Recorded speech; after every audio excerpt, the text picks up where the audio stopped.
Hi hello friends, welcome to Uma tailors. ఈరోజు video వచ్చేసి Punjabi dress అండి. బాడీ మెజర్మెంట్తో కటింగ్ వీడియో. అలానే బాటమ్ అయితే కనుక వేరే వీడియోలో ఉంటుంది. ఇది ఓన్లీ కటింగ్ వీడియోనే. స్టిచ్చింగ్ వీడియో అయితే కనుక ఇదే ఛానల్లో వేరే వీడియోస్లో ఉంటాయి. ఈ వీడియో కనుక మీకు నచ్చినట్లయితే లైక్ చేయండి, షేర్ చేయండి. మరిన్ని వీడియోల కోసం మా ఛానల్ను సబ్స్క్రైబ్ చేయండి. డ్రెస్ వచ్చేసి నెక్ అయితే కనుక పైపింగ్ చేసి నెక్ దగ్గర ఇలా బాల్స్ పెట్టమన్నారు. హ్యాండ్స్ను కింద గేర్ దగ్గర ప్యాంట్లో వచ్చిన బార్డర్ క్లాత్ అయితే కనుక వేయమన్నారు. ఫైనల్లీ డ్రెస్ లుక్ అయితే ఇలా వచ్చింది స్టిచ్చింగ్ చేసినాక. ఇదిగోండి, నాకైతే ఇలా ఫోటో ఇచ్చారు. ప్యాంటు చున్నీ ఒకేలా వచ్చినాయి. టాప్ క్లాత్ ఇది. అలానే లైనింగ్ క్లాత్ తడుపుకొని ఆరబెట్టి ఇలా మడత దగ్గరగా నీట్గా ఉండేలాగా ఇలా అయితే కనుక నేను మడత వేసుకున్నాను. రెండు మడతలు మన వైపు ఉండేలాగా, చివర్లు మనం సైడ్ కట్స్ దగ్గర పెట్టుకుంటాం కదా, అటువైపు ఉండేలాగా ఇలా ముందుగా మనం పెట్టుకొని క్లాత్ అయితే కనుక ఇలా వేసుకున్నాను. డ్రెస్ లెంత్ వచ్చేసి 38 ఇంచులకి ఇలా పొడవైతే కనుక ఒక మార్కింగ్ చేశాను. షోల్డర్ అయితే కనుక ఇదిగోండి 11 ఇంచులు వచ్చింది. 5.5 ఇంచులకి ఇలా మార్కింగ్ చేసుకొని, అలానే చంక డౌన్ వచ్చి 5.5 ఇంచులకి ఈ విధంగా పొడవుకి ఇలా ఒక మార్క్ గీసుకున్నాను. చంక లూజ్ వచ్చేసి 15 ఇంచులు.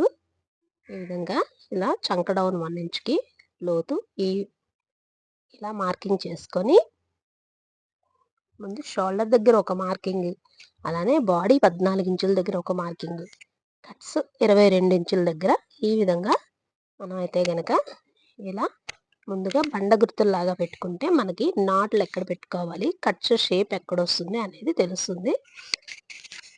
బాడీ లూజ్ వచ్చేసి 29 ఇంచులండి. వీళ్ళు కొంచెం లూజ్గా కావాలన్నారు. నేనైతే కనుక ఒక 5 ఇంచులు కలుపుకున్నాను. ఒక్కొక్కరికి ఒక్కొక్కలాగా మనం మెజర్ చేసుకోవచ్చు. ఒక్కొక్కరు టైట్ ఫిట్గా కావాలంటే 4 ఇంచెస్ మనం చేయొచ్చు.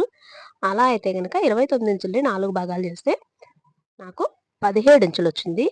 అలానే నడుం భాగం దగ్గర 14.5, హిప్ అంటే కట్స్ మనం ఏదైతే పెడతామో అక్కడ 18 ఇంచులకి ఇలా మార్కింగ్ పెట్టుకొని 1.5 ఇంచు ఖర్చుకి మార్కింగ్ పెట్టుకొని ఈ విధంగా నేను ఇలా మెజర్మెంట్ అయితే కనుక గీసుకున్నాను. కిందన గేర్ దగ్గర లూజ్ వచ్చేసి 22 ఇంచులు, 1 ఇంచ్ ఎక్స్ట్రాగా పెట్టుకొని ఇలా పైన ఏదైతే మనం గీసుకున్నామో దానికోసం ఇలా సమానంగా ఉండేలాగా మార్కింగ్ అయితే కనుక చేసుకున్నాను.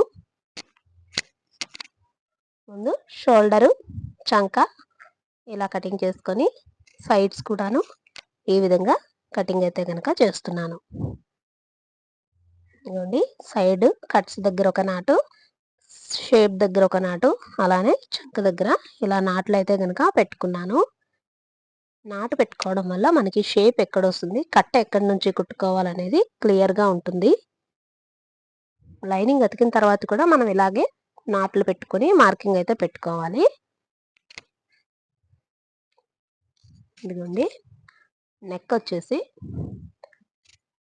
4.5 ఇంచులకి షోల్డర్ దగ్గర నెక్ విడ్త్, అలానే నెక్ డౌన్ వచ్చేసి 7.5 ఇంచులు బ్యాక్ నెక్ ఇది.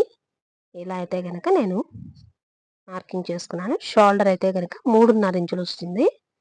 నెక్ ఎక్కువగా తీయకూడదు బక్కగా ఉన్న వాళ్ళకి, అందుకని ఒక్కొక్కరికి ఒక్కొక్క మెజర్మెంట్ ఉంటుంది. ఫ్రంట్ అయితే కనుక నార్మల్ బ్లౌజ్కి తీసేటట్టుగానే చంకలోత్ అనేది ఇలా తీసుకున్నాను.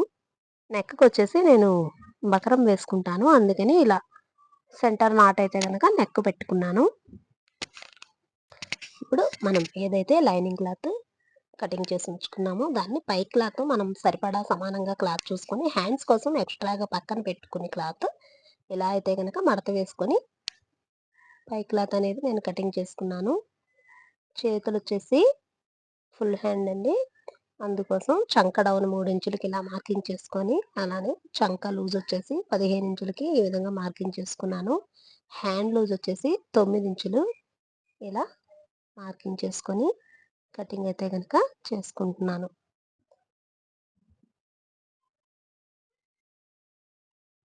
ఇలా చంక దగ్గర నాటు పెట్టుకొని ఫ్రంట్ లోతు కూడాను తీసుకుంటున్నాను. ముందు క్లాత్ వెనక క్లాత్ ఒకసారి చూసుకొని రెండు ఒకే వైపు వచ్చేలాగా నాట్లయితే కనుక పెట్టుకోవాలి. ఇప్పుడు డ్రెస్ అయితే కటింగ్ అయిపోయింది. నెక్ కోసం నేనైతే గనక ఇలా బకరం యూస్ చేస్తాను. నెక్ కోసం 2.5 ఇంచులు నెక్ విడ్త్ కోసం ఇలా మార్కింగ్ చేసుకొని 7 ఇంచులు నెక్ డీప్కి ఇలా వి షేప్ నెక్ లాగా అయితే గనక నేను తీసుకున్నాను. ఇది పైపింగ్ వేసి బాల్స్ అయితే గనక పెడతాము. ఇప్పుడు బాడీ మెజర్మెంట్ ఎలా అంటే మనం చంక దగ్గర లూజ్ కోసం అని ఇలా 17 ఇంచులకి, అలానే నడుం షేప్ దగ్గర లూజ్ వచ్చేసి 14.5 ఇంచులు, అలానే చేతి లూజ్ వచ్చేసి 9 ఇంచులు, ఇలా హిప్ లూజ్ వచ్చేసి 18 ఇంచులు అన్నమాట. Thank you for your watching.